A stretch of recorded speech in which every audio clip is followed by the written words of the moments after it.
creating a culture of love.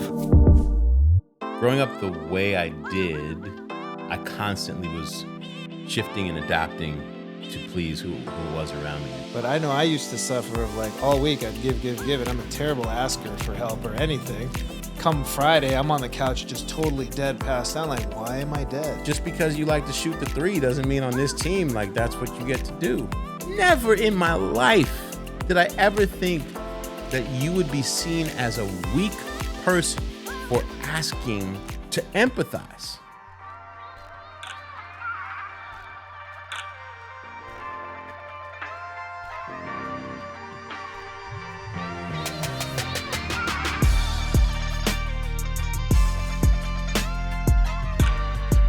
I think there's something important about identity and everything in that, right? Big time. I mean, the name, it's all about identity. Whether or not, and I think you go through life at certain points, especially in your adolescence and as you're coming of age, with approval shaping your identity. Like you're doing a taste test of what the world thinks of you to shape your identity, what the world, family, friends, and at a certain point if you have the awareness or if you gain the awareness, you're able to look in the mirror and you realize like, oh, well, what do I think of me? How do I see me? How do I identify? In how you're going to show up for the rest of your journey.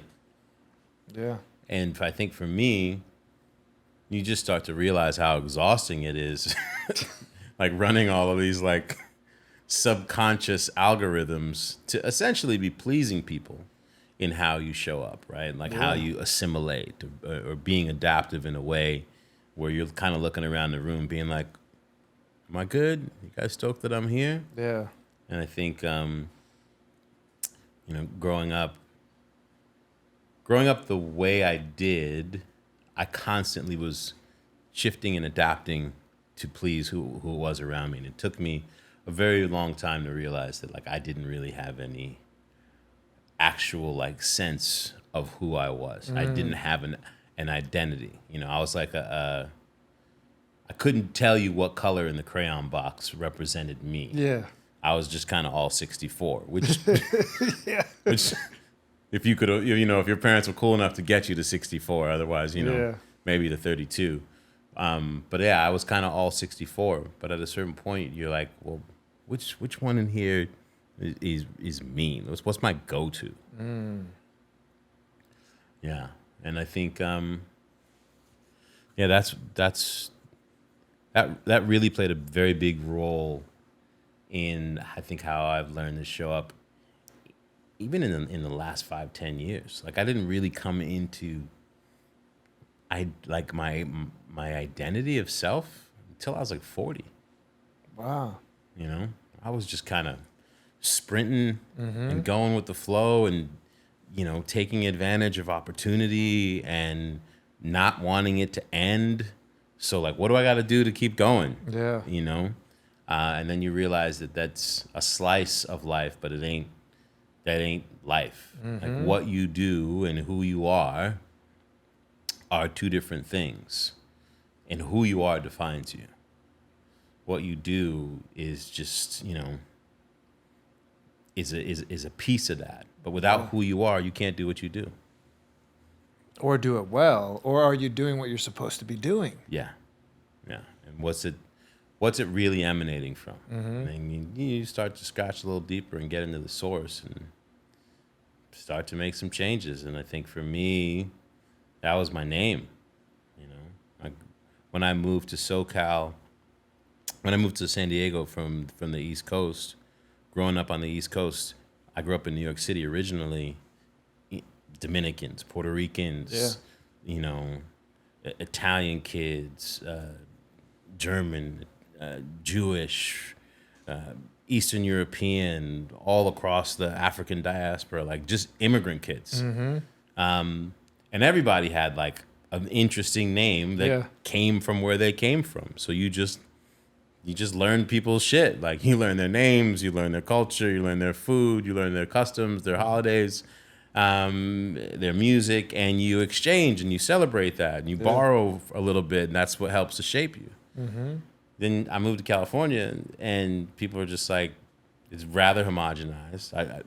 When I moved to Carlsbad, like my high school had like 2,200 kids, 2,300 kids. 3 of them were black. Yeah. And Mexicans, which was dope. But how the kids in my school even felt like they could talk to be about Mexicans was crazy. Yeah. And so suddenly you're just like, oh, y'all will eat their burritos and you're hyped on carne asada, but you're not like into them or interested in the essence of what makes them them, and you make fun of their names and etc. And when I introduced myself as Selema in my school, like kids were just like, oh, bro, that's hard, dude. So what? Like so stressed. Like I'd come from the moon. Yeah. And I like a few days after I got to the school, like a kid came running up with this big smile, like, dude, we figured it out, bro. Sal, dude. You're fucking Sal. I was like, what? And you walk down the hallway and everyone's just like, yeah, Sal. What's up, Sal? Hi, Sal. And you're like, okay. This what makes me like, oh, y'all are down for me? Like, you're down for Sal? Yeah. And that I kind of like built a character around that to be able to legitimately show up places where people didn't look like me, but not having this like clearly like African or name. When people saw Sal, like they'd be like, oh, okay, I can get with that. Like sometimes kids would even introduce me and be like, this is Sal. He surfs. He's more like us. Like straight up. Like as their way to be like, I know you're kind of like wondering what this black dude is doing here, but let me spell it out for you. He's one of us. He's more like us. And that was just became a very normative thing. And as I got more and more passionate about surfing and snowboarding, and working my way through that culture to the point where I started to work in it, it was just kind of the norm. You know, people really took pride in being like, "You're different, dude. You're not like a regular black guy. Like, that's cool." And I think the Sal thing made it easy, made me more digestible. Yeah. Interesting. You Yeah. know, and I would have never thought that. Basically, someone gave you that nickname, obviously to make it easier for them, but in most cases, it would be you giving yourself the nickname to be easier for someone else, but it was the other way around, but then you assimilated to it because it allowed you to come in. It made shit easier. But you were also in a new space, right? So you're like, I need friends and I need... all those things. And you're 16 years old. Like, these things are very important. Mind you, I was on my 4th high school. Damn. My mother and stepfather made moves. We moved to New England before that.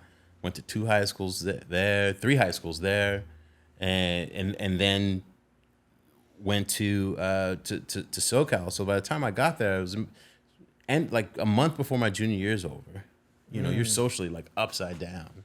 So you're just trying to like land the shit. You're just craving it. You're like, come on, craving hold me. connection and craving being like, all right, we staying here.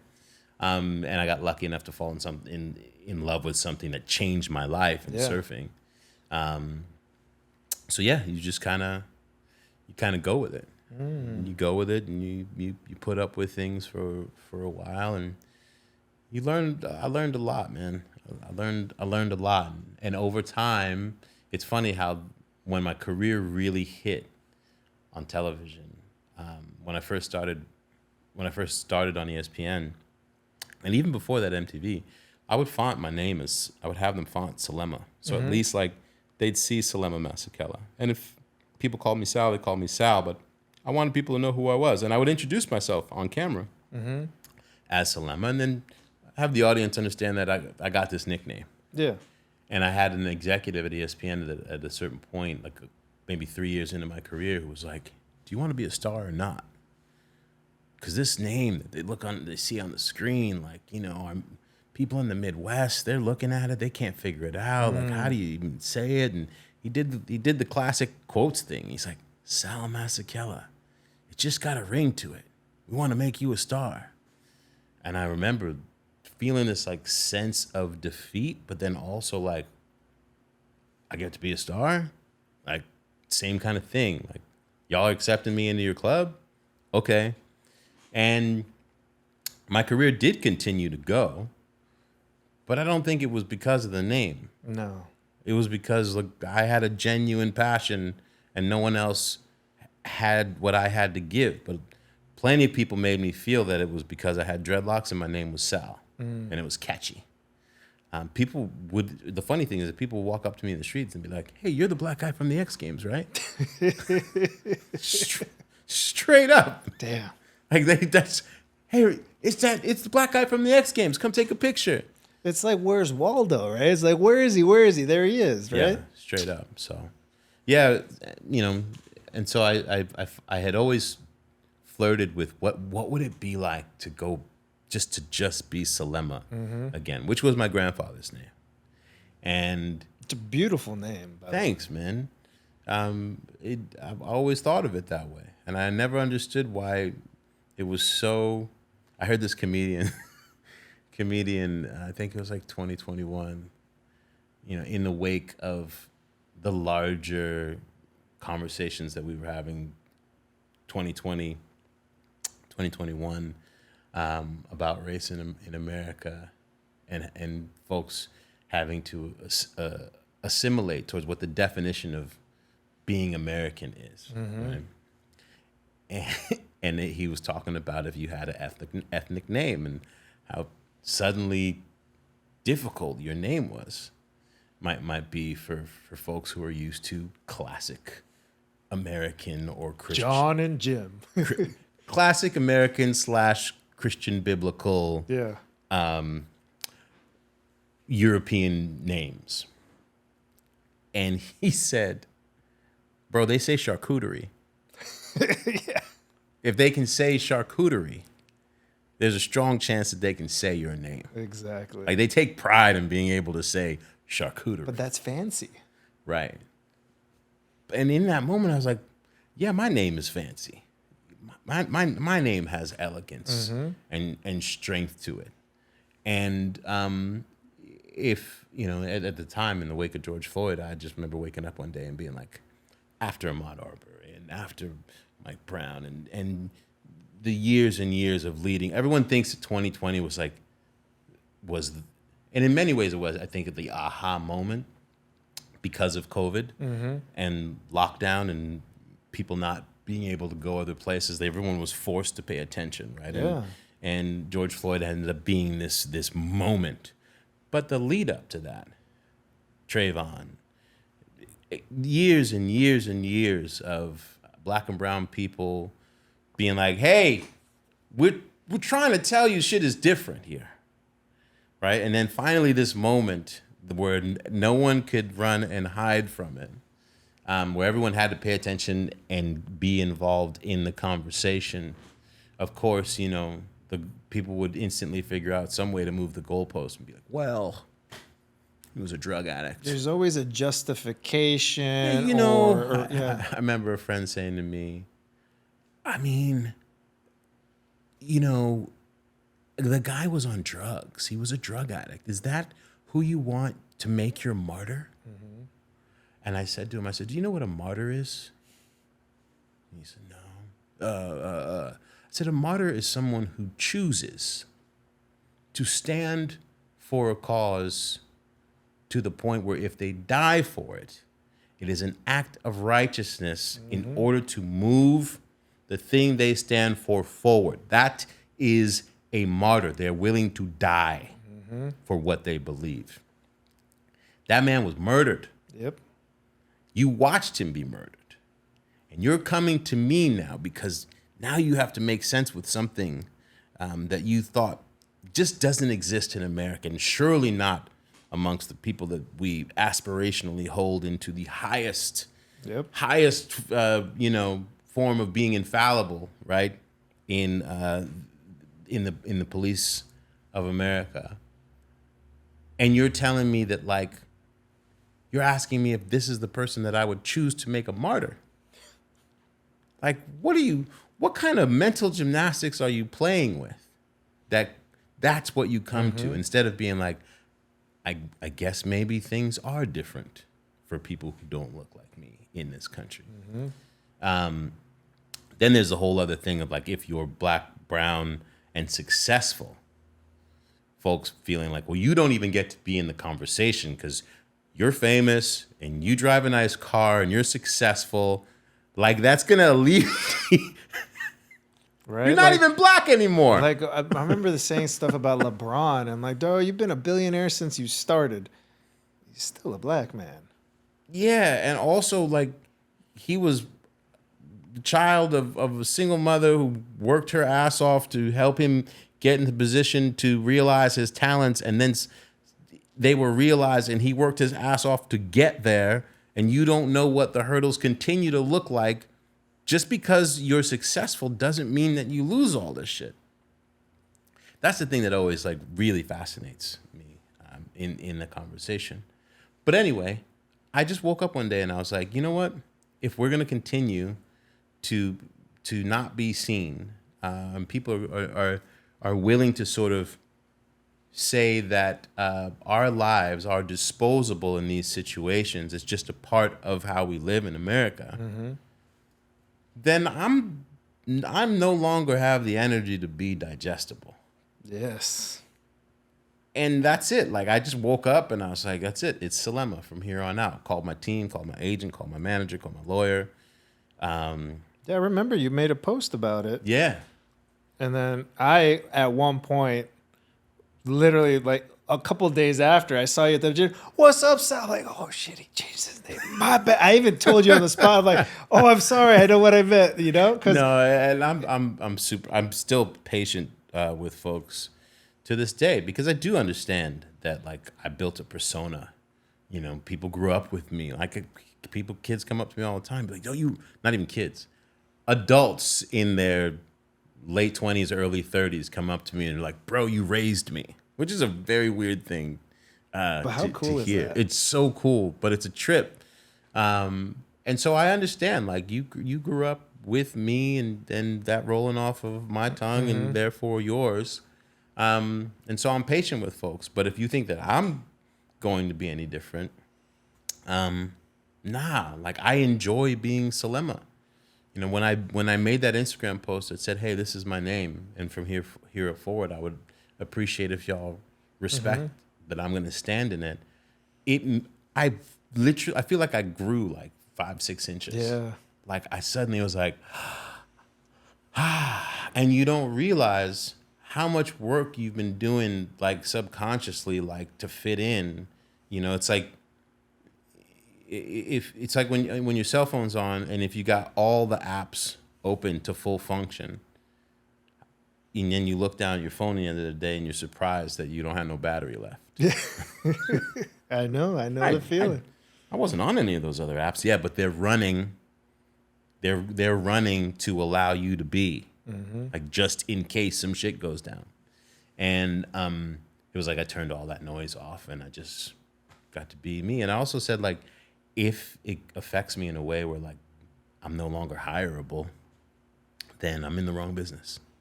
You know, and you'll find the next thing. Yeah, too. and I'll find the next thing. But at least I get to show up for my whole self in my being, and take up space in the identity that I build for myself, not in one that's built on everyone else's perception. Which, admittedly, I especially in the wake of different peaks of where my fame may have been associated with what I do, like, I had definitely lost the plot. But, like, you know, being able to sit in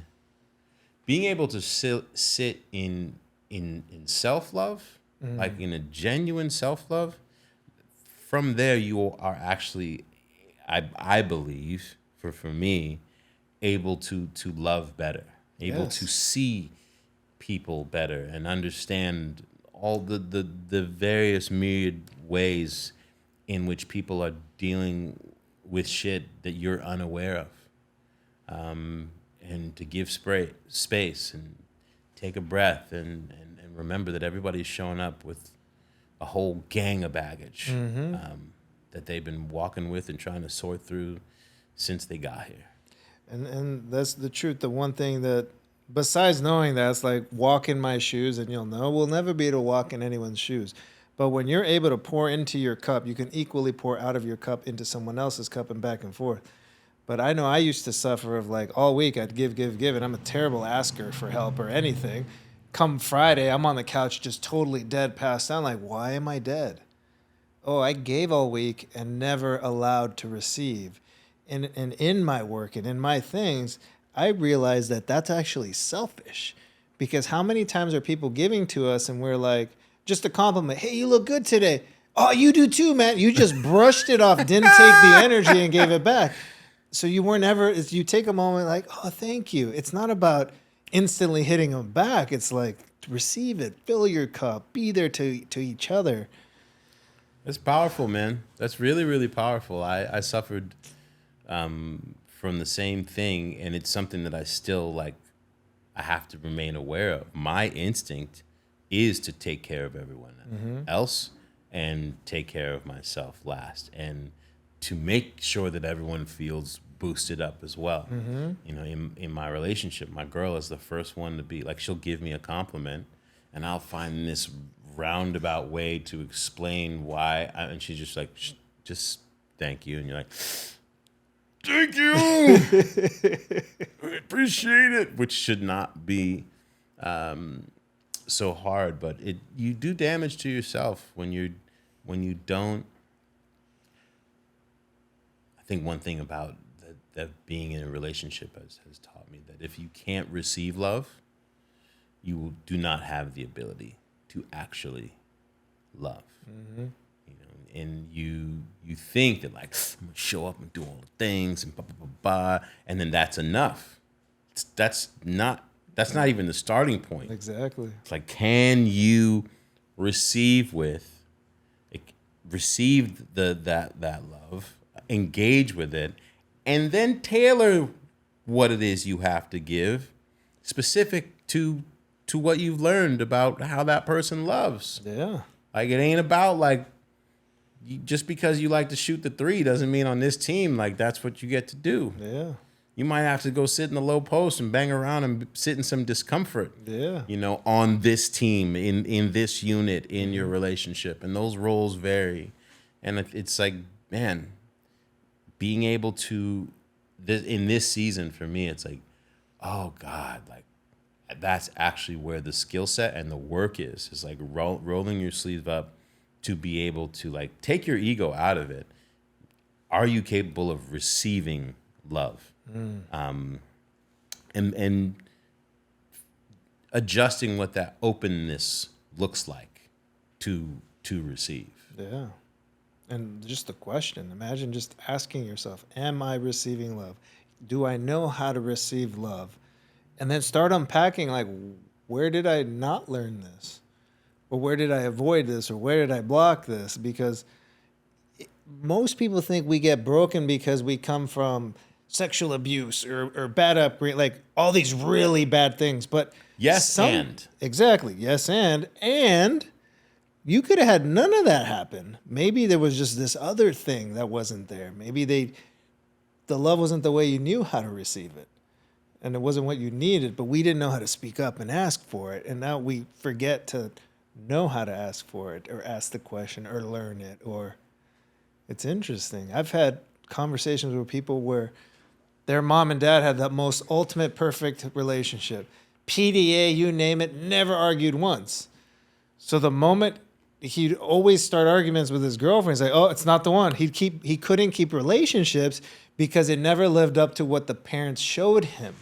And it wasn't a broken home. They just never showed him the other side of a well-rounded relationship has all the things happening. All of the things, man. Woo. So ain't that a word? I used to be that Sprinter van. Oh, what's that? We got problems? You're not the one. Yeah. This shit's supposed to be essentially perfect. And then you learn that it shouldn't feel like labor, but it is work. Yes. And if you enjoy the work or appreciate the work and what it yields, then you will continue to show up and do it. But if it feels like labor, that might not be the thing. Trying to pull a boulder up a rock, yeah. Yeah, like that shit, no one should have to go through. Get up the mountain strapped to your snowboard. Yeah, that may not work, but yeah, I think, at this part of my journey, man, I'm so grateful for the fact that I'm never going to have it sorted out. I think that's the biggest relief that I got. I'm 51 now. I think right around 45 or so. I was brushing my teeth one day. I'll never forget this. And I just started laughing in the middle of brushing my teeth. And I'm full of fucking toothpaste, and I'm just sitting there, and I was laughing, and I was like, oh, you don't have anything to figure out. You're never going to have it figured out. And that actually is the gift. So stop with these these boxes that you think that you're supposed to have checked in order for the world to be like, we see you. Do you see yourself? Yes. That's literally the only way that you're going to be able to be whole, have an opportunity to be wholly seen. And dude, I remember, I laughed myself. You know when you just like can't stop laughing because someone's told the most amazing joke or you've seen something really funny? This was the moment that I had. It's like this euphoria, this relief, I've had those moments. It's like out of body almost. Completely. And my life went a little bit this way as a result, like just a degree, which, if you're able to like get an adjustment of like a degree, right, that suddenly like where you were and where you end up, now you're over here. Like in the moment, it doesn't feel like much, but man, just that little bit of course correction. And all of a sudden there's a Grand Canyon in between who you were and who you are. Exactly. And where you're going. Yeah. Yeah, man. Yeah, that's, relationship with the evolving nature of relationship with self as you grow and change is it's a super gift. That's what makes being able to show up every day, like when you're like, all right, cool, I get another day. Like I think that's what keeps me the most fired up these days is the possibilities for these continued uncertain ahas that are coming. No, I love it. I wake up now. Most days I'm just always waking up with a smile. And if there's days where like I'm not really smiling, I still like, all right, it's another day. Let's go. Yeah. It's like I say, earn the day. Today's the day. Life is now. Today is someday. Like every which way we want to procrastinate or put it. And there's a saying right there behind you. It's a new day. So if today was a bad day, tomorrow is a new day. It's a new day. But it's not about saying, oh, I'll deal with it tomorrow. We got to remember that, like, let's focus on now. Yes, there's a future, but we can't look at yesterday, too. It's just this, it's a balance. Win the day. I had an epiphany for myself like a couple weeks ago. I said, the clarity of the past is dimming. Because, like, there's a certain part in your life in which you're so hell-bent on what's happened, and it's so crystalline that it justifies the shit that you do today. And it's so clear to you. So that allows me, whether you like it or not, that allows me to be this level of shitty that maybe I can't see. And the clarity of the past has really begun to dim, where I no longer can rely on that shit from back here. Now it's like we're operating from here, and that's not your story. Whatever happened to you, except that's not your story. And I think it allows me to be. It's allowing me to learn how to step into being even more present, and to take real solace and joy in the uncertainty of the future. Because we could sit here, plot, plan, triangulate, target, destination pick, Manifest, vision board, however. all of the things. But we can't control what's going to happen. We control very few things. Let's control what we can control, and then keep going that way, right? Yeah, and that's it. And I think that when I look at the world that we presently live in, which probably isn't different from the past, if you look at like societies that have crumbled to the point where two sides have gotten together and be like, you know what? We're gonna kill all y'all motherfuckers. Like whoever's left standing, cool. Like it's worth it to us to just go full annihilation mode and bodies, right? Just like it's happened throughout the annals of history. And so the thing that I think fascinates me the most now, as we see a lot of deep side taking, right? And people who really live in this idea of like, if you're not me, fuck you. Get out of here. If you don't embody what I embody, not only can I not see you, but I don't actually believe that you deserve to exist in my space.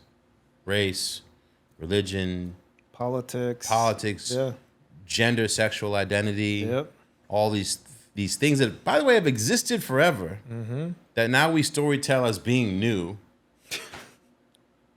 because everybody hates an actual education. And people now, you're in a time where you're like, oh, there's people who wake up every day and roll up their sleeves and get some sense of self by being able to tell you who they hate and why. Like that, in their mind's eye, gives them life. Yeah. I don't know anyone's tombstone that's gonna read like, oh, he really hated motherfuckers. You know? He lived a life that lets you know that it was his circle or no circle. Bravo. That person doesn't have a tombstone. A life well lived. We're here for a short time. Everybody's racing towards the same stop sign. Some people may, live in the fantastic belief that their belief system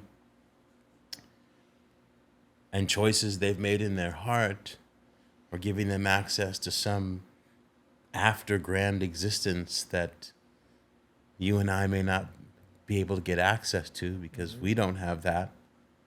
And more power to them. Sweet. I hope it's awesome wherever you're going. Yeah. But that has nothing to do with me. It has nothing to do with me. Why in the world would you want to obsess over my differences? I don't understand. But I do worry. I do worry at what cost people are willing to sort of, for lack of a better term, like die on that hill. This is the first time in my lifetime where I'm like, oh, motherfuckers are actually like, some of these people are out here willing to die on this hill. Like, are we? It wasn't that long ago that we fought a civil war in this country. Oh yeah. It wasn't that long ago, and it just seems like an exhausting existence when you literally have like a infinite body of love to be accessed. I've never seen something so powerful as love in its simple form be so terrifying to people as it seems to be in this part of my life. Maybe it was like that when I was a kid in the 70s and 80s, who knows? But like, it seems like I'm just like, y'all really you want to just exist like this? Aren't you exhausted? Right. Like this fear-based living, right? Because that's what it is, love or fear. Yeah. And we could simplify. Humans are meaning-making machines. So we're like, yo, I'm feeling very blissful right now. I'm like, okay, you're feeling love. Oh, I'm overjoyed. You're feeling love. Oh, I'm so stressed out. Okay, you're in fear. It's like, let's just take all the adjectives out of it and the adverbs out of it. And let's just be like, okay, I'm in love or I'm in fear. And let's go from there. And I think it's because fear is so easy. Many people have been raised by fear. The workforce is the bosses yell at you in fear, and so on and so forth. Another country's going to invade me. Someone's going to take my land. Like, we've lived in fear because of trying to survive and evolve and keep things. But we're also in a space now where we live longer. Death is very little compared to what it was before. We were 32 and dying. Like, we didn't live as long. The lion isn't going to come kill us. It could still kill us. Yeah. But we're not running from bears and all these things. Or we have some rules and constraints. I mean, we could take out, there's a lot of issues that we should still worry about things. But to the extent of looking at history, you're right, though. We have so much more love around us, but we're ignoring it. And now I think maybe people are bored and we're trying to create more animosity and more war and more. Maybe they feel better. I don't know. To me, it's too stressful. It's too exhausting.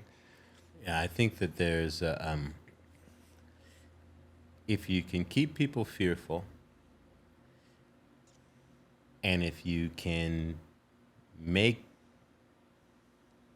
lack of education a point of pride, and then demonize intelligence, you can convince people of anything.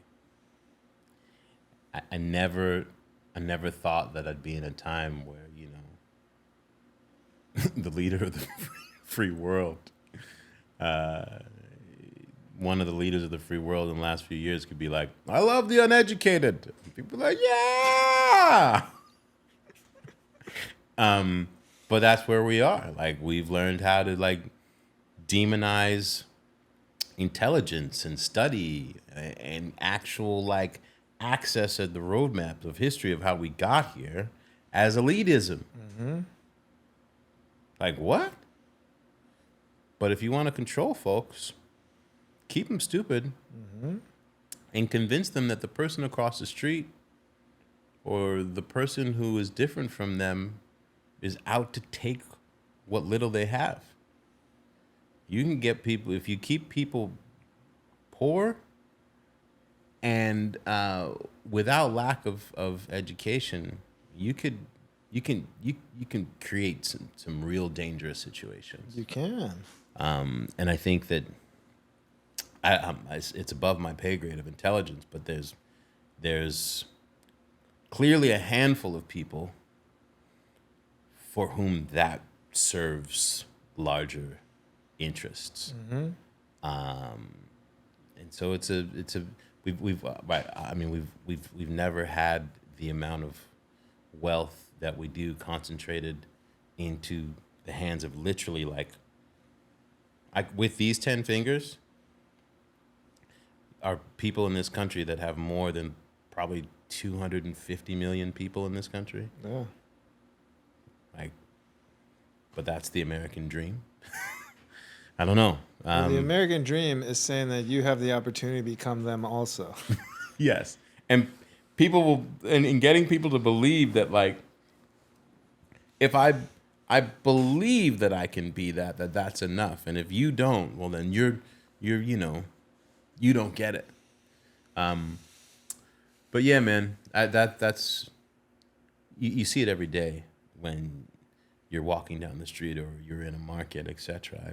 I'm one of those people. I think I'm a lot like you who takes chances with strangers to see if I can have like even a mini exchange. Like if I get a smile back from someone or have a 10-second conversation in line with someone that was unexpected, that gives me like lift in my day. Like I'm someone who wakes up and I'm really searching for impromptu human connection.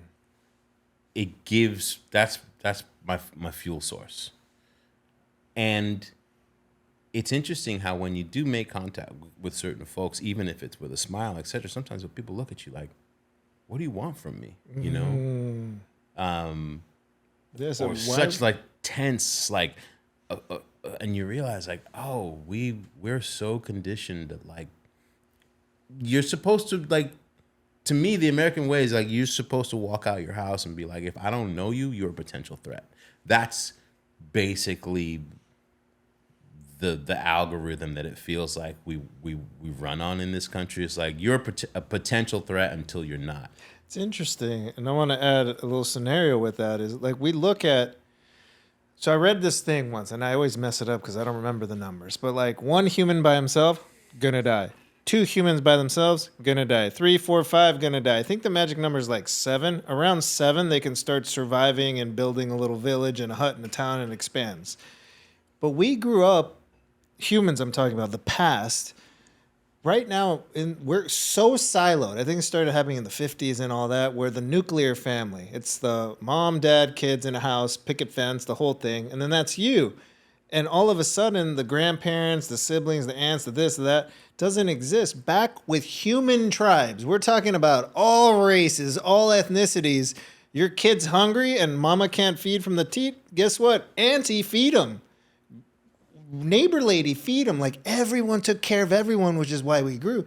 But now we're so siloed that we think like, dude, I live in an apartment building with 10 people. I've been there for 7 years. I don't know all my neighbors. The ones that I do know, we're friends and whatever. But there's a few that I'm like, hey, I don't know who you are. Like people from the past that's wild. People from the past would probably show up and be like, oh, your whole village lives in this structure? Yeah. That's amazing. And you're like, actually, no. I know one person. This is not my village. I have to drive to like Timbuktu to meet someone else within my village. My village is now a mindset, right? Or like a mind state. Yeah. Like you're looking around and being like, my village, you my village, you my village, which is crazy.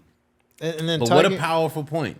And then talking about like everyone's a threat or this, or it's more like someone asks you, what do you want? What do you want? And then us being here well, you moved from the west side, but then you're on attack because, is a homeless guy asking me for something again? So, I mean, the one thing I grew up with, my mom even said, look, don't give them money. And she proved it over and over again. We're like, hey, dude, we'll buy you a meal. Come on, let's walk into McDonald's. We'll buy you a meal. Denny's, we'll buy you a meal. So we grew up in giving in that capacity. And after 7 times of seeing this, they would take the food, throw it out in front of us, and that was it. So my mom's like, don't give them money. Like, it's feeding a problem. So I give her that and how she showed me the lessons instead of just saying don't help. So now what do I do now? As a human, I look at them, I smile, I say hello, I acknowledge their existence. That you dignify them. And make them feel like a human. And I think that, and also to me, I always think you look away, you're dehumanizing yourself. I fully and wholeheartedly agree. So I read an interesting case the other day. A woman saw a man who was clearly slumped over in overdose in the street. And she went to see if he was okay, and he was not. And as she's checking to see his vitals, another person came up to her and was like, why are you doing that? He's clearly just like on meth or something. And who knows what substance had caused that. Like, just leave him alone. Let him suffer whatever he's going through. Ambulance came, etc. Person had OD'd and was basically dead. And they revived him. But she was left with a bunch of people who were like, why didn't you just, we don't need that person here. That's not the point. Like, holy shit. like he could have just died and then they could have taken him away and there'd be that would be one less person that I have to see in that state. And I think like whenever I see unhoused people or people who are clearly dealing with true like mental events before your very eyes, I always think to myself that the beginning of that person's story would not look like this is going to be their outcome. Chances are there was a family. Chances there were like beautiful, beautiful moments until some incident or series of incidents or just nurture, nature, whatever led to this point where bad choices led to bad choices, led to bad choices, or whatever imbalance kicked in to the point where like they're no longer in control. Yeah. But we're just so quick to judge and be like, oh, that person's a this, or they're a drug addict, or they're crazy, or this idea that I never thought that the word empathy would become a curse word. Never in my life did I ever think that you would be seen as a weak person for asking to empathize. Yeah. Like it's the idea of empathy is like now un-American, especially when it comes to our larger conversations about immigration, etc., and homelessness, which we've now demonized, right? The idea that I may say, but can't fuck empathy. What? Like you look up the word and it's just like it's the most beautiful word, but we figured out a way, and I think it's vulnerability. Vulnerability to me is like it's like the Force. Oh yeah, I agree. There is so much power within it, yet it's also terrifying. Oh yeah. Right? And so the other side of empathy, if you want to like Luke, right, is like Vader. And I think when I don't know how I got into the Star Wars thing. It works. But if you look at any of the stories with Vader, like where he's kind of on the fence, where you think like, oh, he can feel a little bit of that, and it's like no, because what will that mean for what my life is or how I envision myself and who I have to be. And so now it's just crazy to watch grown-ups, whole ass adults be like caring or putting myself in anyone else's shoes means that I have to potentially have to change my existence and how I see the world. And I don't want that. So just make it go away. Make them go away. Make them no longer choose to live in the true identity of who they are. Make it all go away so that I can be comfortable. Again, going back to what you were just talking about. Like, there's no way that those villages that you described ever could have functioned and folks survived if, not to say that they were utopian and that they didn't have conflicts, but they had to figure out ways to solve for and accept. Otherwise, everybody's fucked up. Yep. We can't afford to be fucked up because there's all other types of shit that are trying to take us out. So we got to figure out how to be and also like sometimes sit in love within discomfort. Oh yeah. And yeah, man, like I think that's another one to me that I just find, I don't know what the answer is, but the answer is having a discussion about it. Because we're not going to know the answer. Let's have those discussions. Let's be open. Let's be vulnerable. More men talking about these things.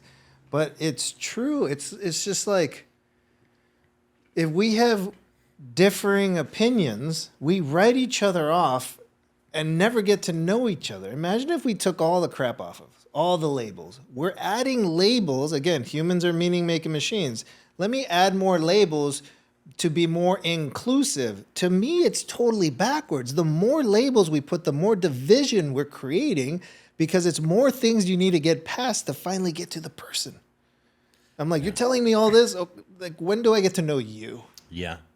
And unfortunately, we live in a country that is built on it. It's built on division. Mm-hmm. It's built on classification and classism.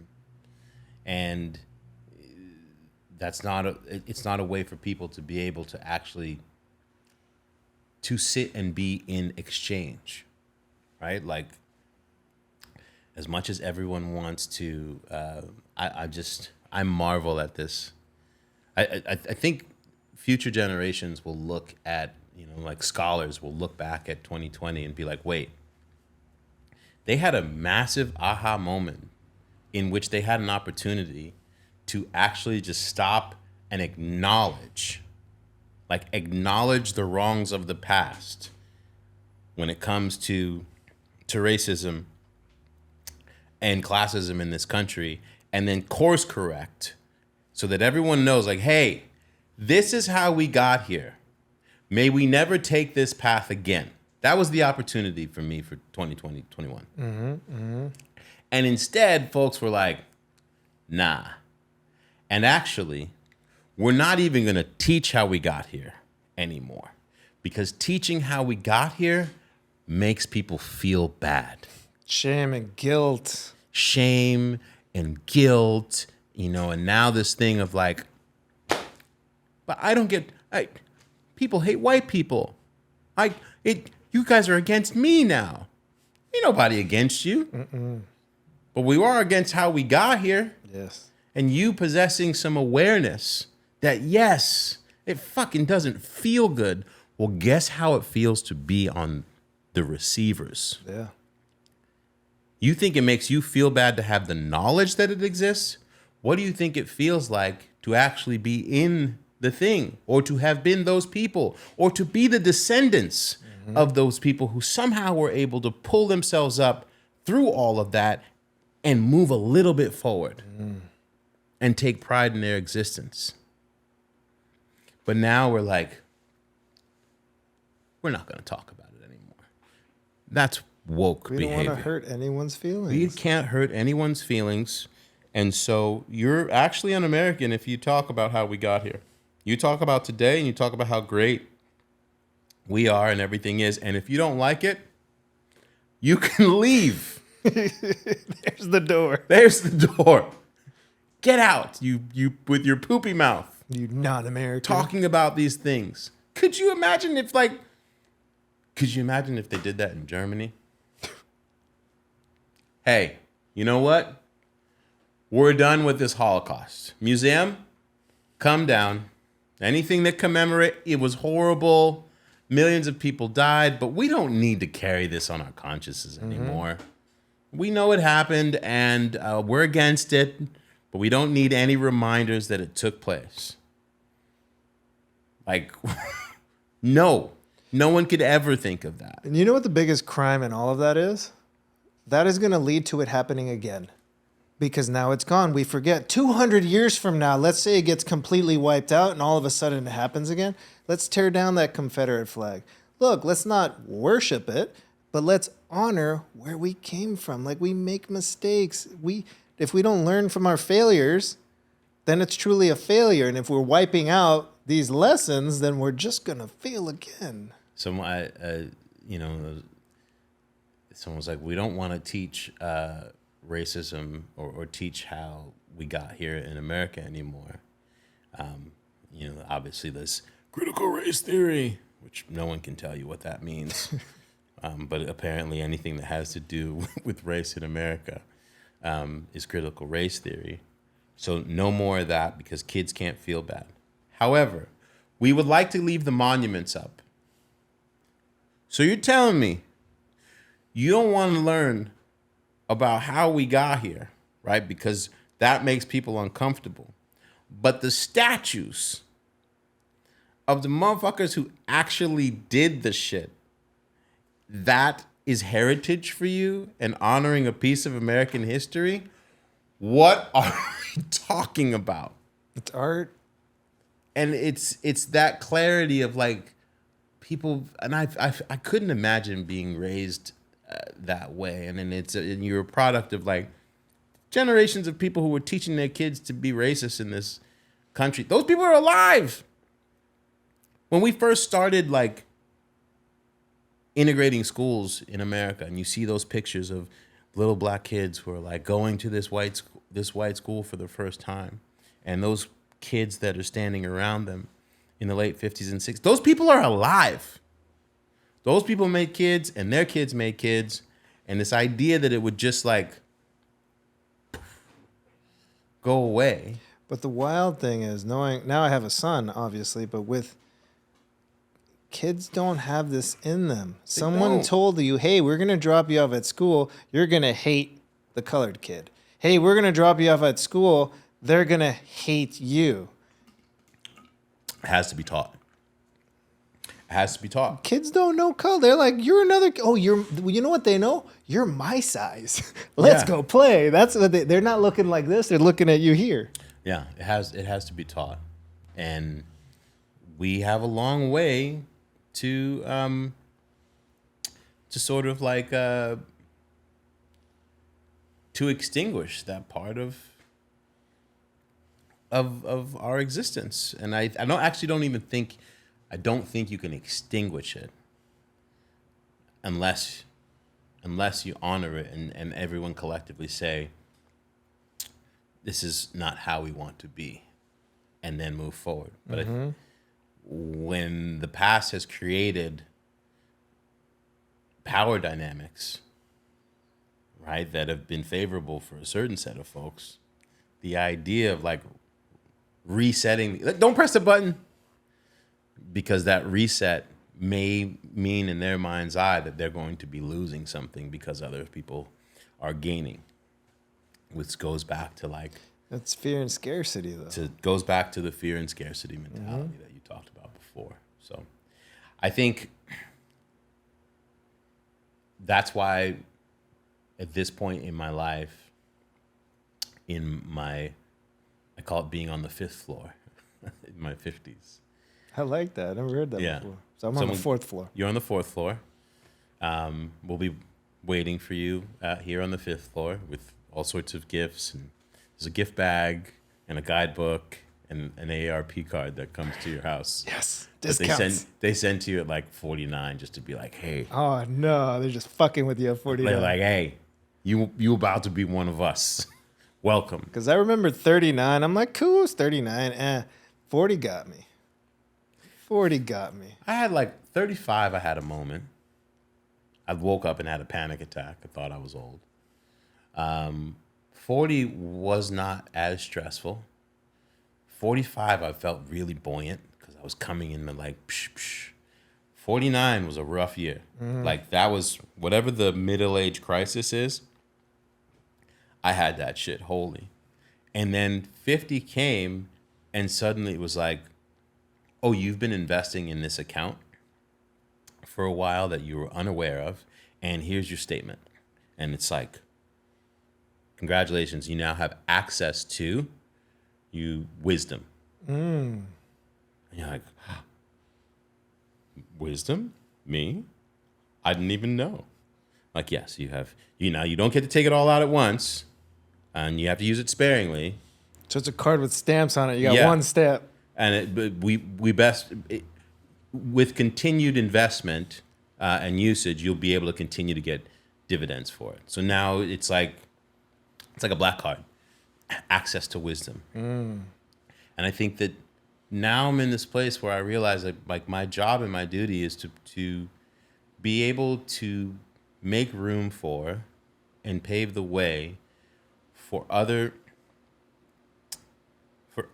people, young people that I once was, who didn't feel like they fit into a box and didn't care what society thought, I knew in my heart, like, That's where I'm going to be. And no one's going to take that from me. I want to make more room to create more access so that 20 years from now, when I'm older and probably less able, it looks like a normal thing for these spaces to be populated by all different types of folks. Like, I look forward to, I always say to people, like, I hope in my lifetime no one can tell what a surfer looks like. Because everyone's doing it. And the old laws that made it so that only a concentrated type of people that look a certain way ended up living at the coast, that's no longer, those barriers have been struck down to the point where people feel comfortable being able to explore this and can still feel like, yeah, I'm strong in my brownness or my blackness or my queerness or whatever it is. And that we are all get to bathe in the joy of this thing together. So for me, it's the ocean, it's the mountains, it's, making the mountains more colorful. You know what's interesting with that? Because I gone out surfing 2 or 3 times with 6'4" white guys. They're like, just come out with me. And because I'm an athlete, I'm like, let me go try it out. But I just never got into it. None of my friends really did that. I get into snowboarding, but guess who all my snowboarding friends were? They were all Armenian kids. So, like, we were a little bit of color on the. We had maybe one white kid in our group that surfed with us, snowboarded with us. But if it would have just been all white, I'm thinking I wouldn't have got into it. A white guy took me out to the first time. His name was Derek Price and taught me. Went to Mountain High, went up to the first Black Diamond. Took me forever to get down on my butt, and I was hooked. Right. And for years, I was able to go with Whistler and Park City, all over the place. But I think because the core group was like Armenian and another Mexican guy, me, the Colombian guy, there was just a little bit of that color I think that's why snowboarding stuck versus you were surfing. able to see yourself in reflection.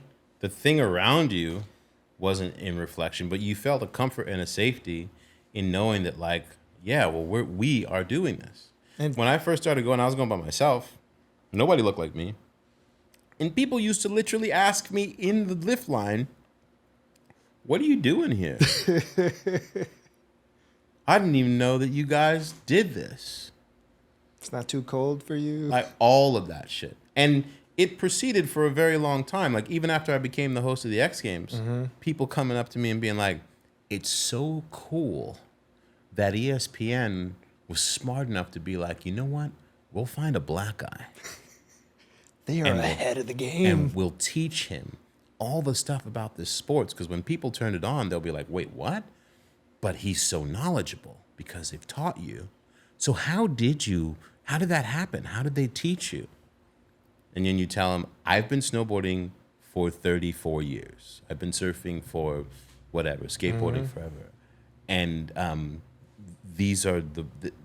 worked in the industry and I started brands and I worked at magazines and I earned this place to make it so they didn't have a choice that I was that person. Yeah, life taught you. And they're just like, wait, what? And so, now to be able to I do this thing with Burton Snowboards called Culture Shifters, where we started a foundation called Stoked about 18 years ago that takes kids, primarily black and brown kids, but kids who are at risk, and teaches them how to live through experiencing falling down and getting back up and having to negotiate with the environment, and finding out what they're capable of, not just in the moment, but being able to gain vision into who they can be potentially, and being able to do so with a bunch of other kids that look like them, like see themselves in reflection, overcoming, learning something new. Yeah, being psyched for each other, not making fun of each other, but being able to be like, whatever you can do, you can do. Yeah. And that these spaces exist for us to, like, grow together and be in exchange and, like, in a love environment while recreating in a place that you never thought you'd be able to experience because you've perhaps have been told that maybe these 4 blocks are what define you, and anything outside of that generationally you can't even comprehend.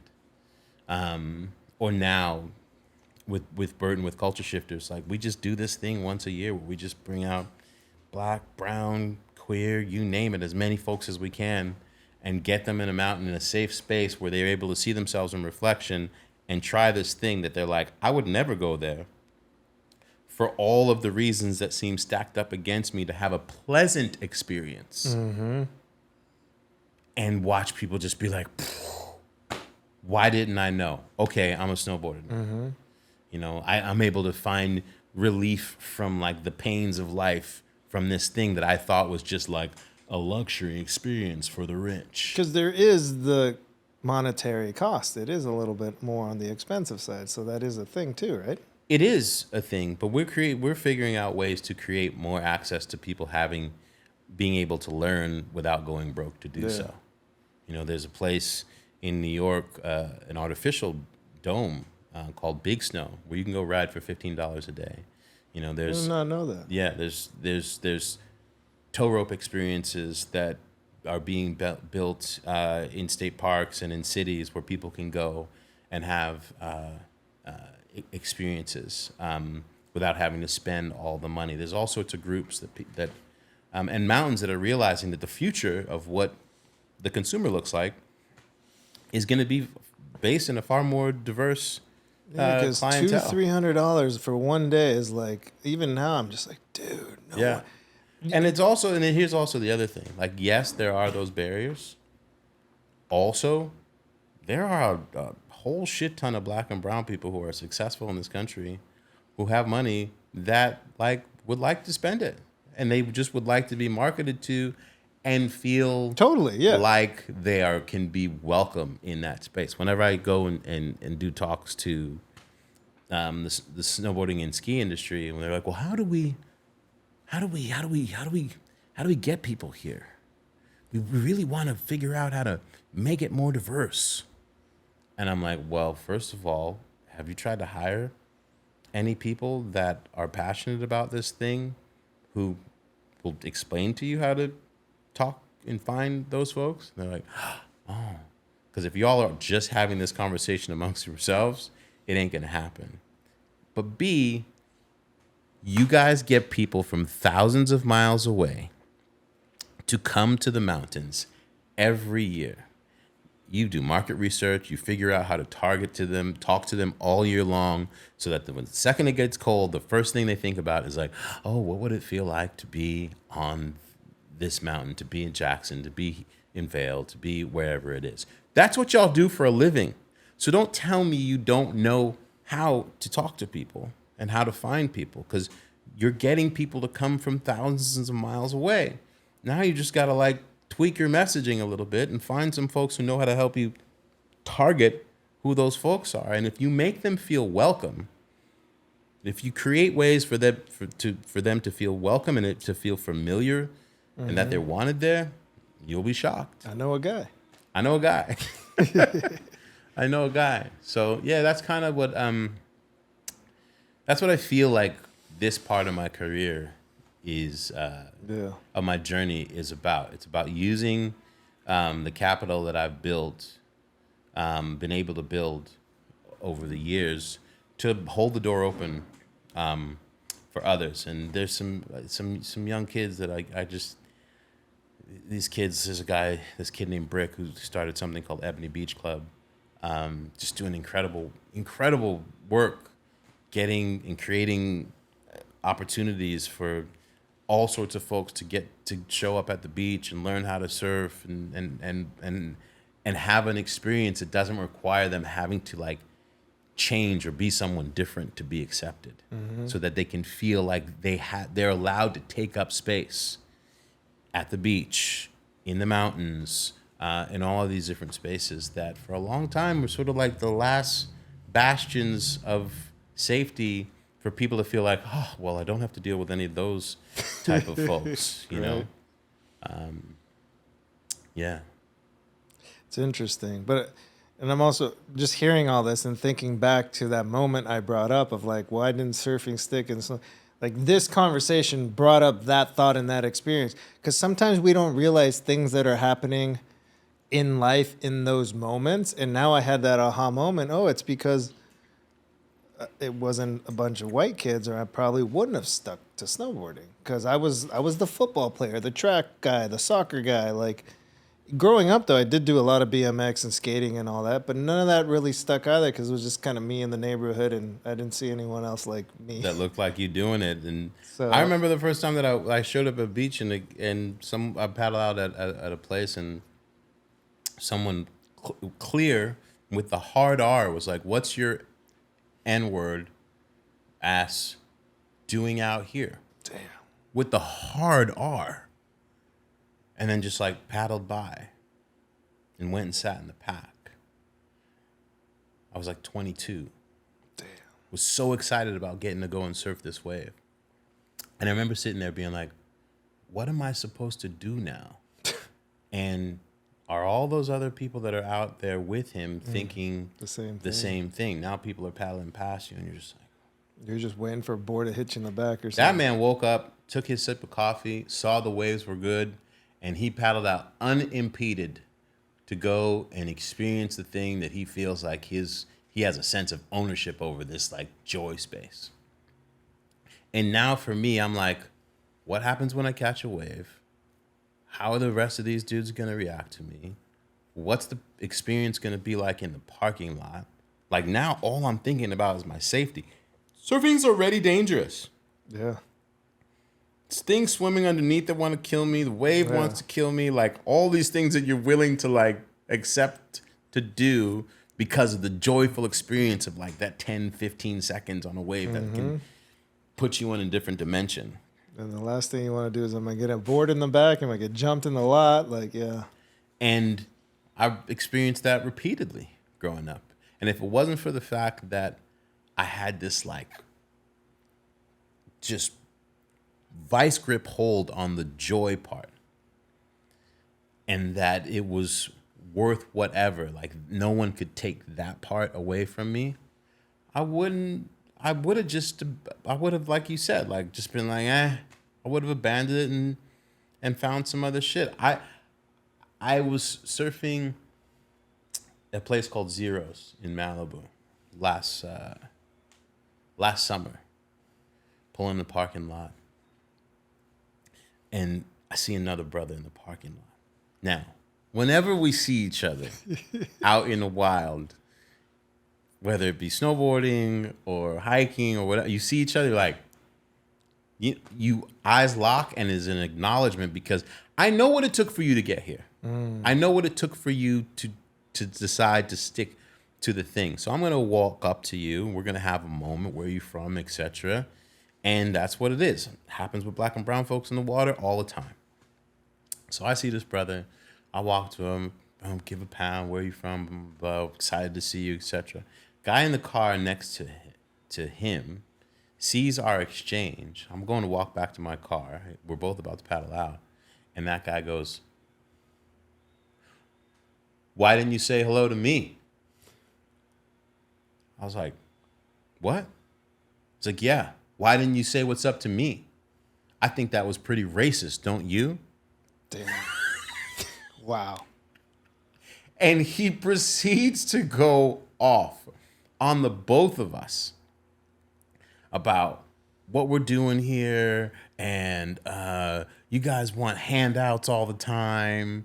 And then he looks at these two bigger black men and tells us about how we should probably be off doing some sort of TikTok dance video somewhere. Isn't that what you people do? Damn. The most interesting part of this is that there's a whole parking lot of other dudes, other bros there. And, 20, 25 people. Finally, one of those white dudes walked up to that dude and was like, "Beat it. You can't do that here," etc. But and when he did that, all the other dudes looked at him like he was crazy, like it did not compute. And it was one of those aha moments where like The only way that we move forward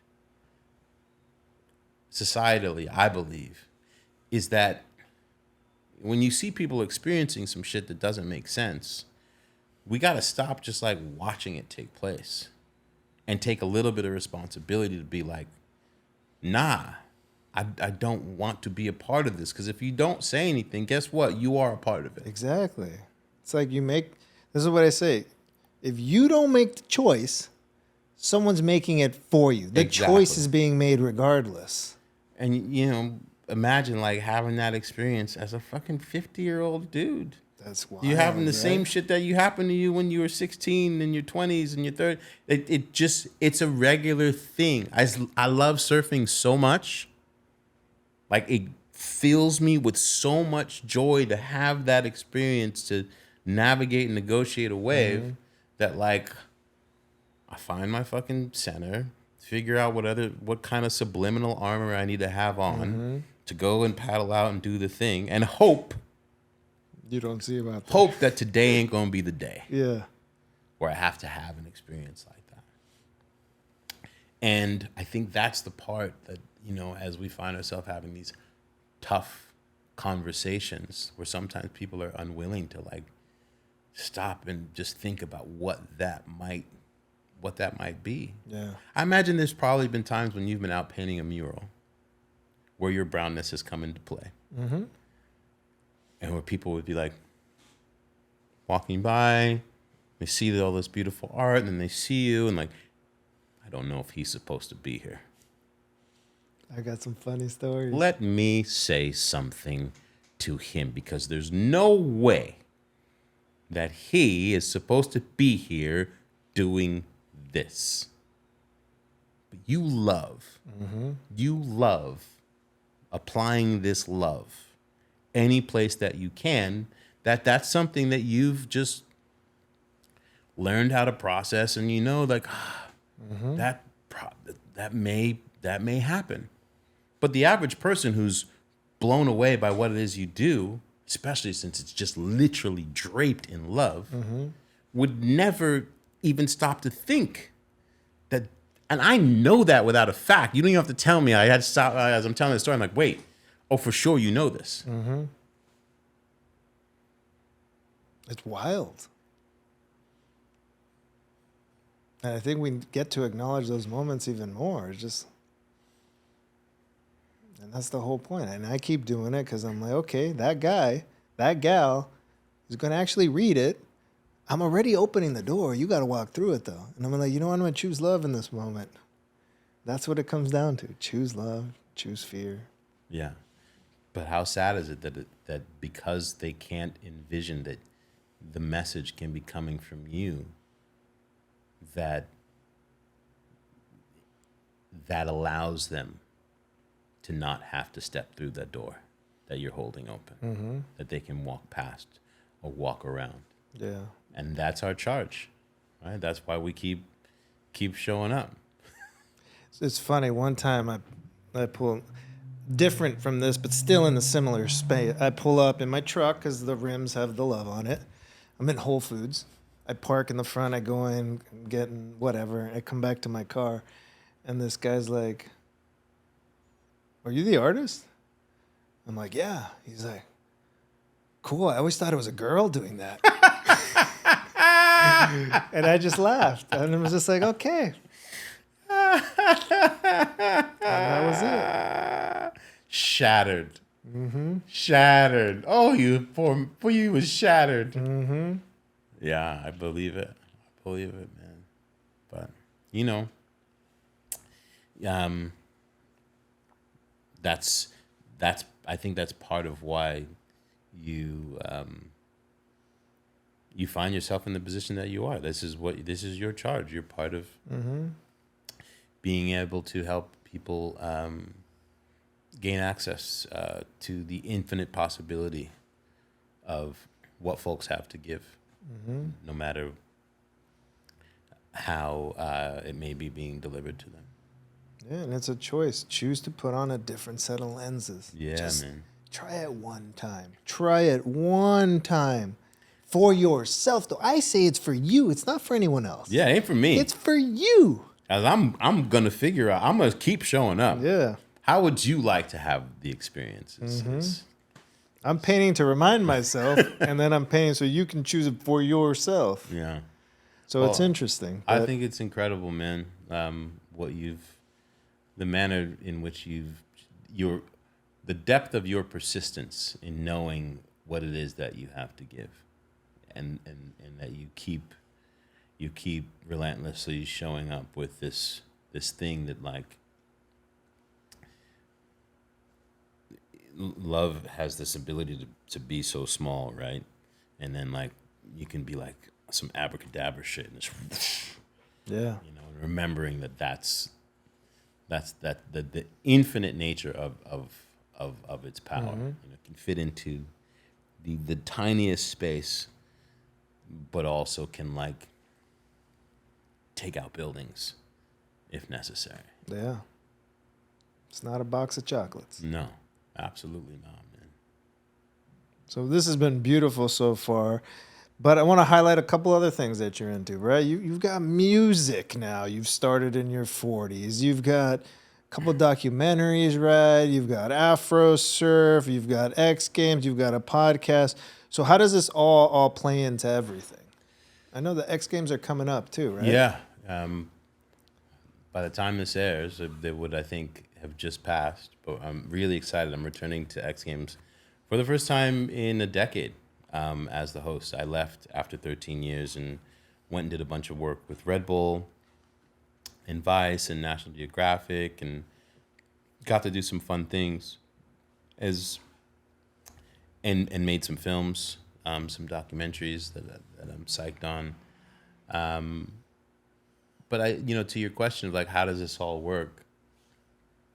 It's where if I see a place that I know I have something to give, it's like a tractor beam, like of the Death Star. Like, the joystick doesn't work to shift in any other direction, and so I go all the way in.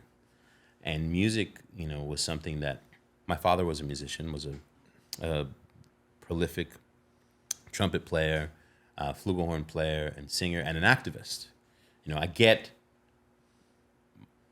a lot of my fire comes from my father. My father was a political exile of South Africa during apartheid for 30 years. He couldn't go home. Damn.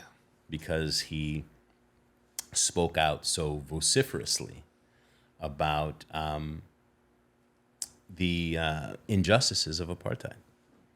And he didn't take citizenship anyplace else during that 30 years because he really believed that one day it would end. And people felt sorry for him. They were like, Hugh, man, just, become an American, or, become English, or take any of the other countries that would take you in as a treasure because of what you've given the world musically. My father's name was Hugh Masekela. And he just kept on fighting and speaking and writing songs and anthems and raising awareness. And when it ended, he went home.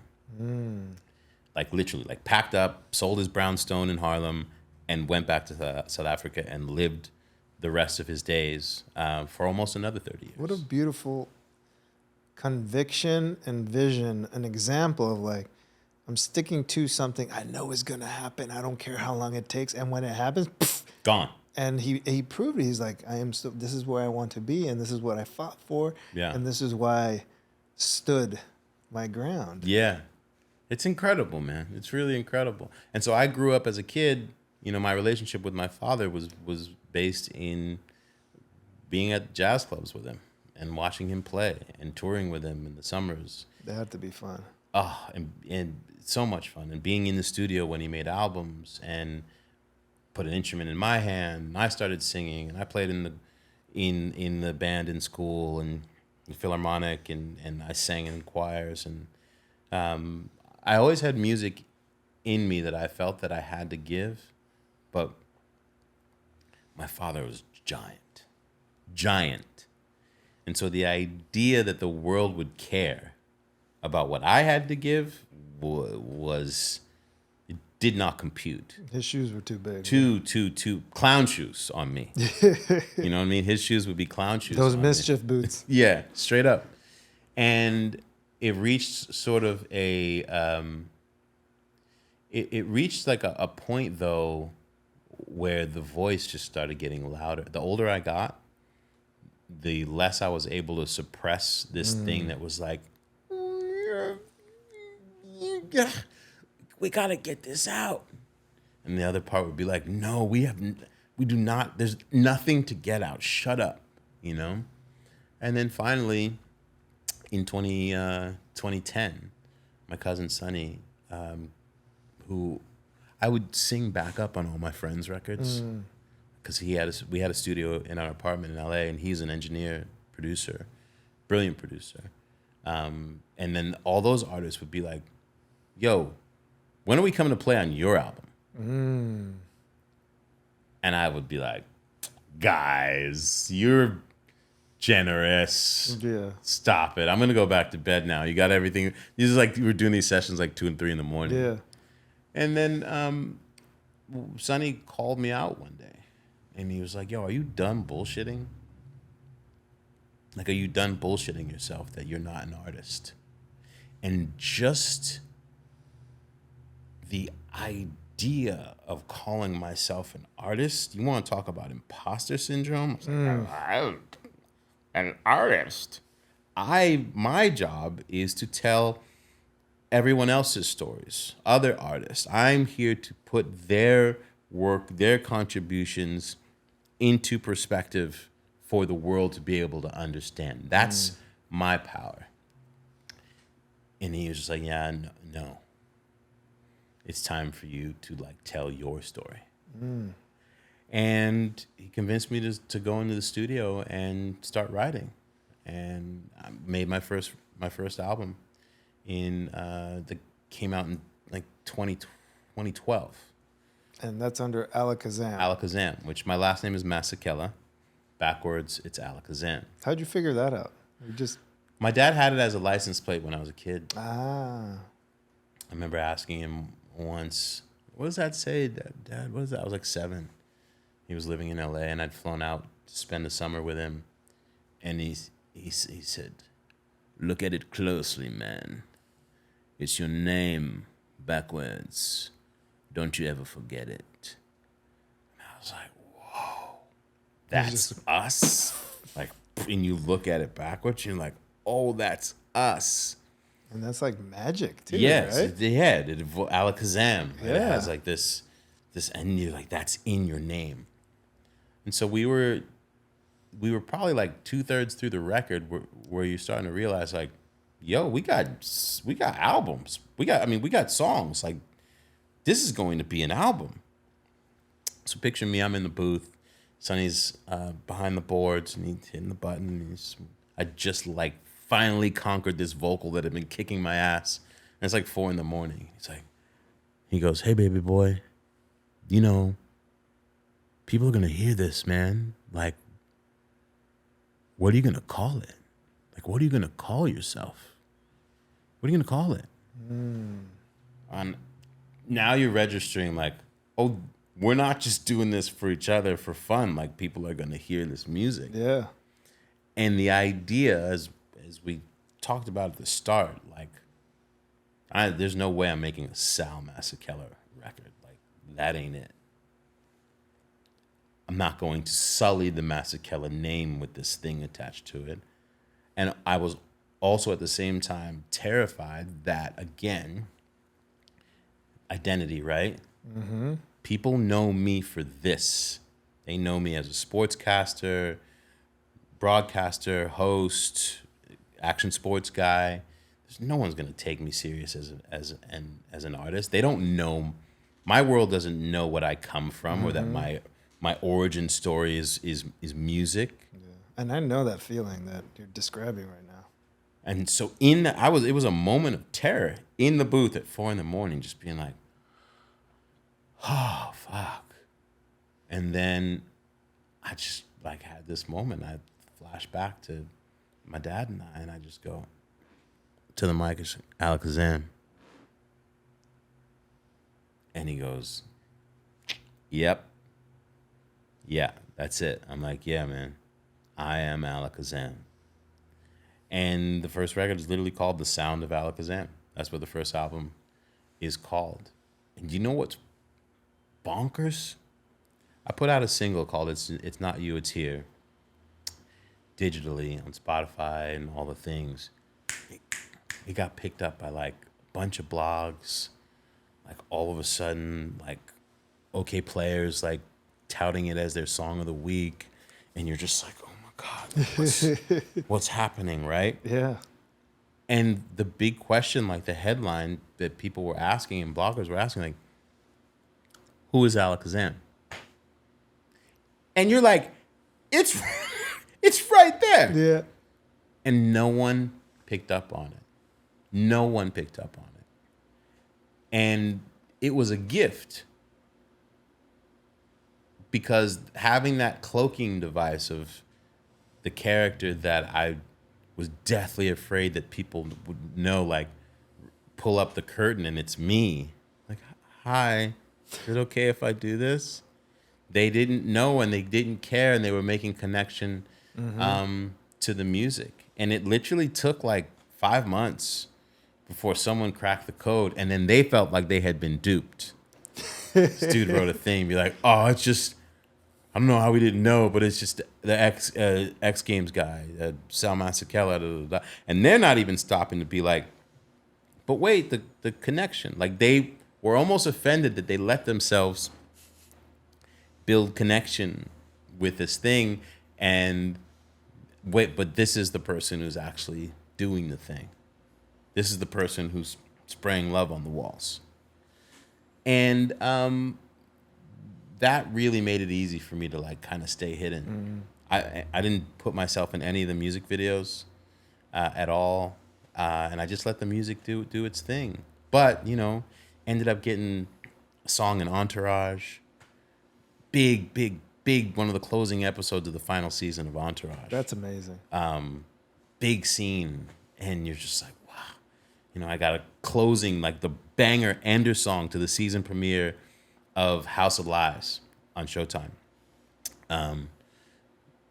which was a 5th season, big season opener, fade to black, boom, it's me all the way through the credits. Sonny and I were like, wait, what's happening? You know, and the whole time, people not really knowing or caring who Alakazam was.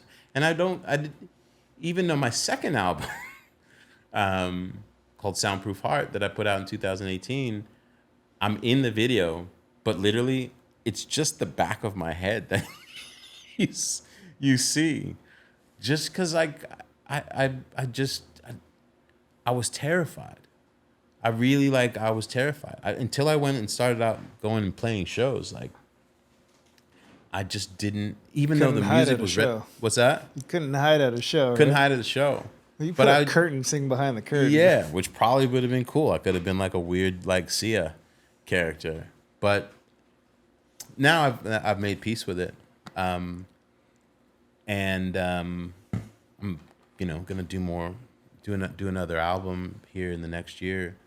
But it just feels good that the music's in the world. People can go on Spotify and look up Alakazam, and you'll see like 5 songs with millions of plays. And that's amazing. People are just like, oh, wait, that's him. I know you've posted stuff, so I think I've definitely played some of it in the past. I'm like, yo, this dude's got a thing.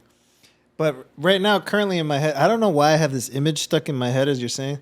It's an image of you like in the mirror holding your cover saying Alakazam, but if you look at the mirror, it says Masekela. Yeah. Like that to me is like, that should have been the album cover. You know or what? Like on the inside. Your hindsight is a super 2020, but it goes to, again, identity and the battles and all those other things that we talked about that like you fight so hard to feel like you're allowed to be accepted in the space. They're not going to let you like be in another one, you know, like that's the lies that I told myself. Yeah. I don't have any regrets, but I would do it differently. And that's the thing. I believe we should never live in regret. I Yeah. just wrote a poem about living in self-regret. It's just not the way to go, you know? And I just posted it recently. I'll send it to you. But what I'm relating to in what you're saying in this story, and number one is we can always think of how we would do it different, but let's not live in shoulda, coulda, woulda. No. It's more like, well, on the next opportunity, Let me me learn from that and shift. Yeah. But me as an artist, because I'm like, okay, I started with murals, then I go to canvas, then I go to prints, then I go to sculptures, and then I go to clothing. And I also write poetry. A lot of people do or don't know. And then I'm mostly spoken worded, so it's kind of rappy, rhymey. Right. Then one of my buddies, we put a rap song.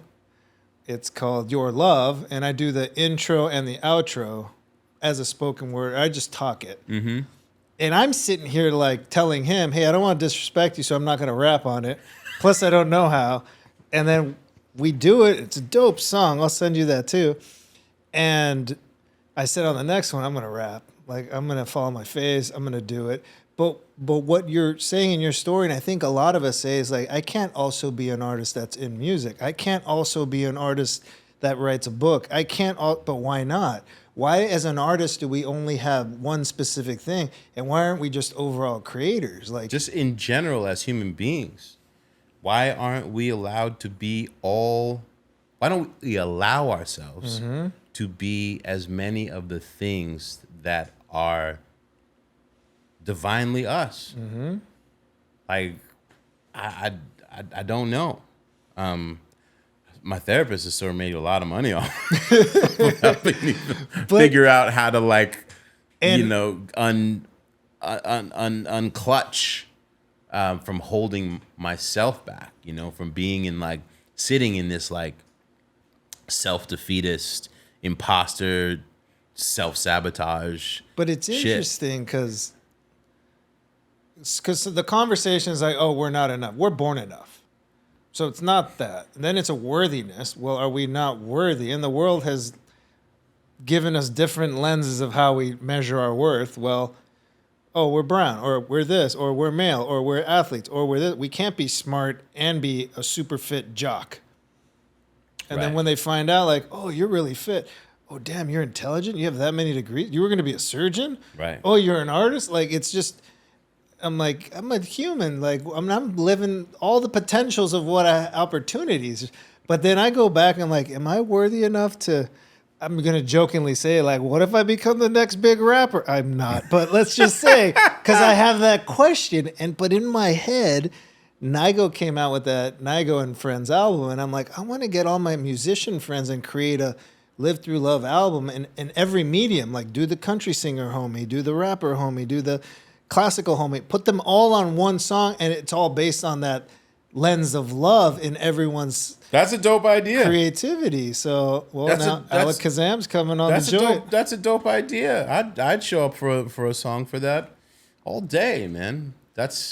But there's that little thing inside of like I can't go in that space too now. Yeah, man. But why not? And I'm sure that there are plenty of people who are listening right now and being like, "Wait, these y'all too? Oh, it's not just me." Yeah, I mean, imagine.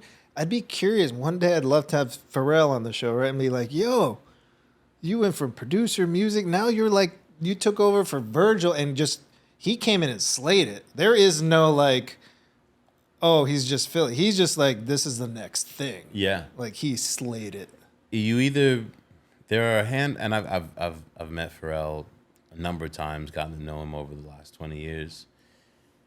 There are just some people who innately know who they are, and they're ruled by the coordinates that were either plugged in for them in a past life or something, but like no matter how it is that they have to navigate along the way, they know what their destination is.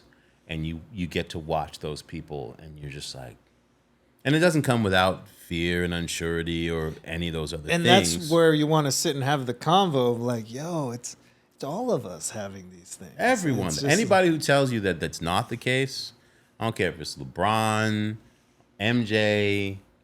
Kendrick said it on his latest album. Like, yo, I've had an issue. I've had writer's block. I haven't been around. I had to figure this out.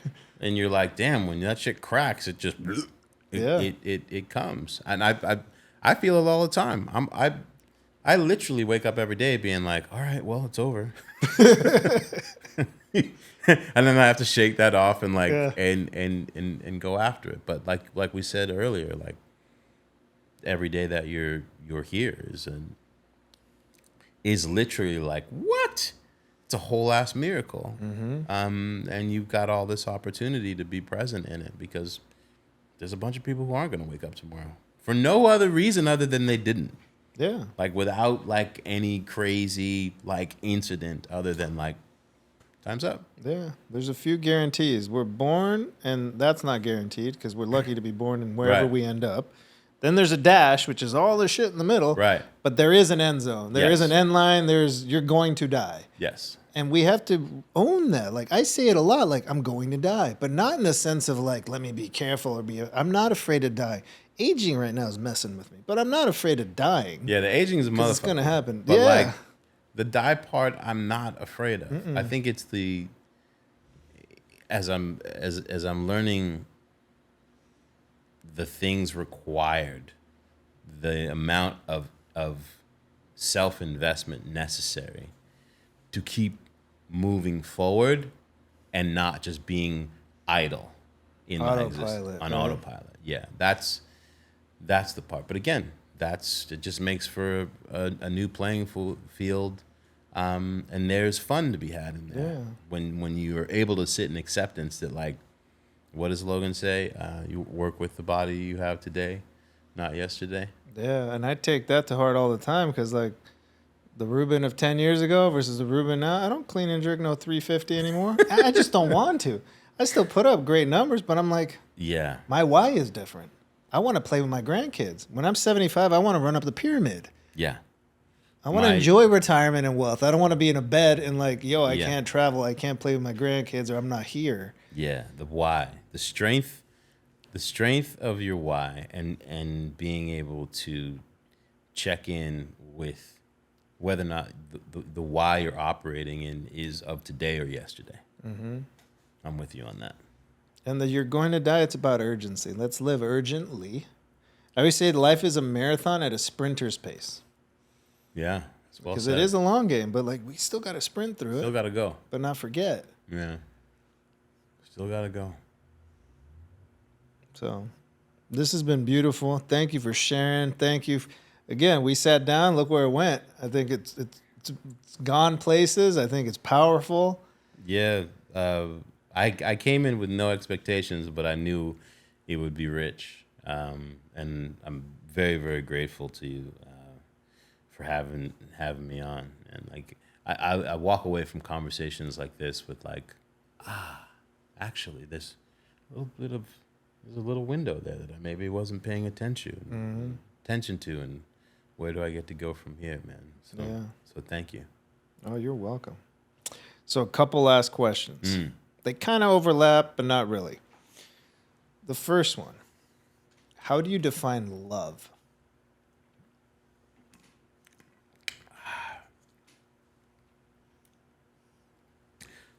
The most powerful thing on this earth is love. That's really how I would define it. The most powerful and infinite in its power, and of which mastery does not exist. Agreed.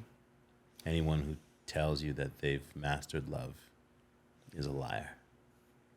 Yeah. Yeah, that's a good answer. I like that. Thank you.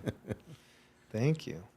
Now, Selema, how do you define living a life through love? I think for me, living a life through love is allowing myself to be taught by love. The soft lessons, the hard lessons. And as we said before, the ability to learning how to continuously learn to receive it from all the different directions that it may be coming from. Because sometimes that shit feels like an attack. Oh, yeah. Trust me, I know. Then defense. Yeah. But it's love. I think it's a martial art. Like learning to live through love is practice. Mm-hmm. It's practice, and sometimes that shit is tai chi. Mm-hmm. Sometimes that shit is fucking jujitsu. Mm-hmm. You're on the ground, like wanting to tap out. Rear naked chokehold. You know, and then you're like, oh, maybe if I just move my hip this way, and oh, okay, Mm-hmm. oh, this is actually great, Yeah. right? But not panicking. So I think it's a life practice, and you don't. The belts are infinite. Yeah. Yeah. Good answer. Well said. Great questions. Thank you. You're welcome. So, where can everybody find you? On social media at Selema, SELEMA, on the gram, and I'm on Threads now. I'm loving Threads, by the way. You know what Threads feels like? Like a new school that they just built. It's got no graffiti in it. Yeah. And all the lockers, like work. To me, Bathroom smells good. Like, it feels like 2008 Twitter. Is that when I started with Twitter or something? Like, yeah, something like that. And you're like, this shit might be cool. It'll probably become whatever, but for now, it feels good as a place where like people aren't just going to throw shit at each other. There's people wake up and like, I'll open my phone and my keyboard and just hurl shit at as many people as I can. let me make myself feel better about myself by Yeah. insulting the world. Yeah, I'm just here to hurl excrement at your existence so I can feel better about myself. Yeah. But yeah, at Selema, SELEMA. I'm not on Facebook. But yeah, that's it. Amazing. And your music's on Spotify, Apple? Music's what? on Everywhere? Spotify, Apple, Tidal, YouTube, all the places. Check out my book, Afro Surf, available on Amazon. Anything else? We'll link it all up. Yeah, that's it. Yeah. Awesome. Thank you so much. Thank you, man. Appreciate it. Thank you so much for tuning in to Live Through Love. If you love this episode, you'll love this episode.